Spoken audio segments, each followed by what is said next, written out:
جب ہندوستان میں انگریز آیا نا، انگریز، تو اس نے سب سے پہلے دینی مدرسوں کو ختم کرنے کی کوشش کی. اور یہ لارڈ میکالے وغیرہ نے لکھی ہے یہ بات، موقع ملا تو اس کے حوالے کے ساتھ میں انشاءاللہ آپ کی خدمت میں پیش کروں گا.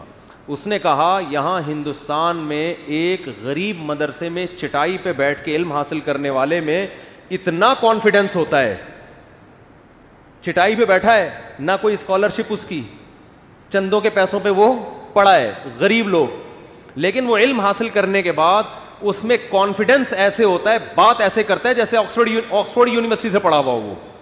یعنی ہم اتنے وسائل خرچ کر کے جو کانفیڈنس پیدا کر رہے ہیں، یہاں مدرسوں میں چٹائیوں پہ بیٹھ کے علم حاصل کرنے والوں میں وہ کانفیڈنس. یہ کس چیز کا کانفیڈنس ہے؟ یہ اپنے حق پر ہونے کا احساس ہے کہ جو ہم نے پڑھا ہے وہ کیا ہے، وہ ایسا سسٹم ہے جو دنیا میں کسی کے پاس نہیں ہے. میں نے بھی نیچے بیٹھ کے پڑھا ہے.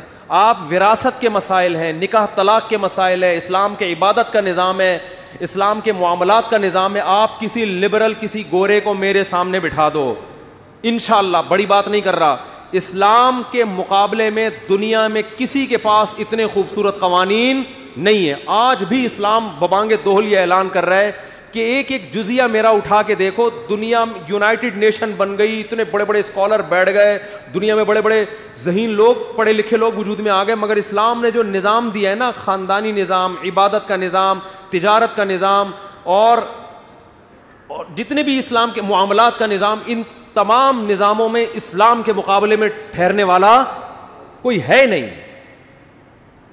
ایسے دلائل ہیں اسلام کے پاس.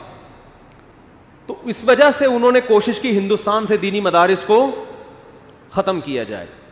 یہاں بھی میں ایک بات بتا دوں، بعض شرپسند لوگ کہتے ہیں کہ مولانا قاسم نانوتوی نے جو پھر تمام مدارس جب ختم ہو گئے تھے نا، ایک درخت کے نیچے ایک مدرسے کی بنیاد رکھی، اس وقت سے دیوبندی مسلک وجود میں آیا. یہ بھی بہت غلط بات ہے. سارے مدارس جب ختم ہو گئے تو انہوں نے وہی علماء جو انہی مدرسوں سے فارغ تھے، جو ہندوستان میں جو علم پڑھایا جاتا تھا، جو ساری دنیا پڑھتی تھی، اسی علم کو باقی رکھنے کے لیے مدرسہ کھولا تھا. تو ان کے اگینسٹ جو لوگ چلے ہیں، جو ان کے نظریات سے اتفاق نہیں کیا، ان نظریات سے فرق کرنے کے لیے ان کو دیوبندی کہا جاتا تھا. یہ مطلب نہیں تھا کہ نئے مسلک کی بنیاد رکھی انہوں نے اور یہ اس وقت سے وجود میں آئے ہیں، کیونکہ وہ دیوبند میں تھا تو اس لیے اس کا نام کیا پڑ گیا، ورنہ وہ سارے ہندوستان اور بر صغیر کے سارے وہی علماء تھے. کوئی نیا مسلک کی بنیاد نہیں رکھی، نہ ان کے کوئی نئے عقیدے، نہ ان کی کوئی نئی بنیاد. نام یہ پڑ گیا اس لیے کہ ان کے اگینسٹ کچھ لوگ چلے تھے، ان سے فرق کرنے کے لیے.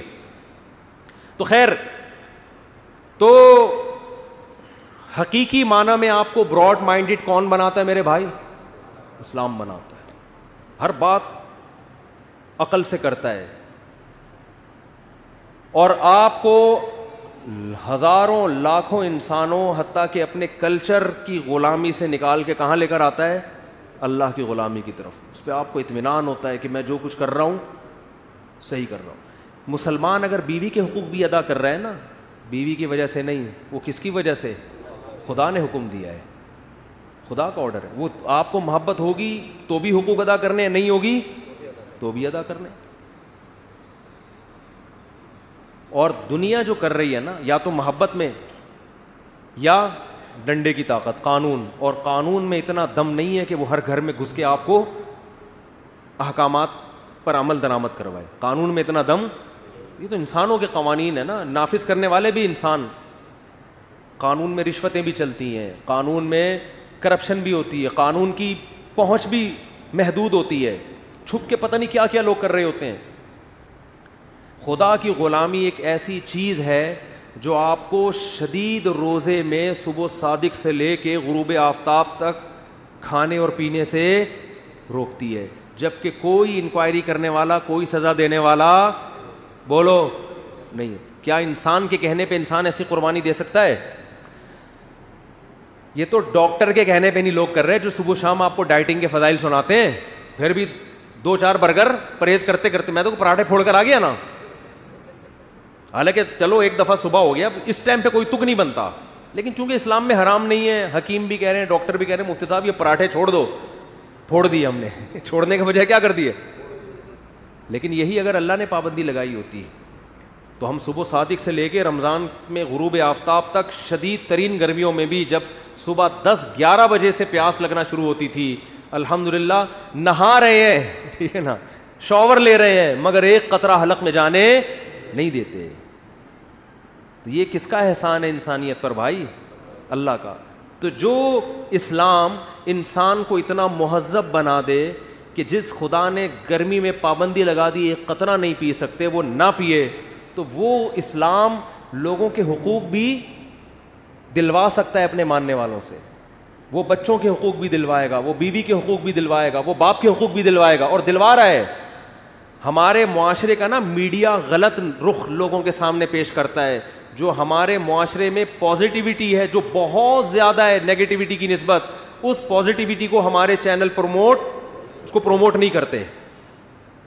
ہمارے یہاں بد اخلاقی کے واقعات دکھائیں گے, وہ 5 روپے اس سے لوٹ کے کھا لیے اس نے, اور گالیاں دے رہا ہے, اور یہ کر رہا ہے اور وہ کر رہا ہے. جو قربانی کا جذبہ انسانوں کے لیے ہمارے ہاں اب بھی ہے, وہ اس معاشرے میں نہیں ہے. میں آپ کو ایسے درجنوں لوگ دکھا سکتا ہوں, 10 سال سے باپ فالج زدہ قومے میں پڑا ہوا ہے, بیٹا خدمت کر رہا ہے اور آج تک اس کی پیشانی پہ بل نہیں آئے. اور لبرل لوگوں میں ایسے لوگ موجود ہیں کہ باپ بوڑھا ہوا اسے زہر کا انجیکشن لگا کے مار دیا. آپ کو مذہبی لوگوں میں ایسے واقعات نہیں ملیں گے, لبرل لوگوں میں ملیں گے. آپ کو مذہبی لوگوں میں گناہ کے واقعات ملیں گے, توبہ بھی ملے گی, اللہ کے سامنے گڑ گڑانا بھی ملے گا. جو نام نہاد لبرل ہیں اس میں گناہ کے واقعات ملیں گے, اللہ سے اس گناہ پہ توبہ بولو نہیں ملے گی, وہ نہیں, ندامت نہیں ہوتی.